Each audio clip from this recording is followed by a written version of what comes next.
మొన్న నైట్ బాగానే ఉందండి. ఉదయం లేచేసరికి బాగా కాలు నొప్పి పట్టింది. ఇంక నిద్రలో పట్టుకుంది కదా అని నేను కూడా కాలు కింద పెట్టనీకపోయినా. ఇంక ఇంట్లో చిన్నగా పని చేసుకొని పిల్లల్ని ఎత్తి స్కూల్కి పంపించేసుకున్నా.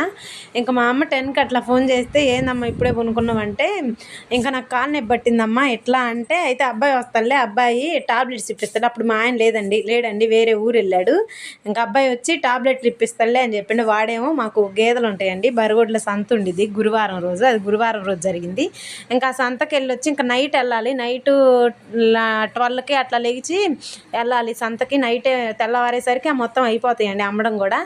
ఇంకా ఉదయం వచ్చేసరికి ఇంకా టూ అట్లా అయిందంట. మళ్ళీ మా మామయ్య కొడుక్కి కొంచెం ఫంక్షన్ ఉంటే కార్డులు ఇచ్చి రావడానికని వేరే ఊరు వెళ్ళాడు. ఇంక వచ్చేసరికి 9 అయిపోయింది.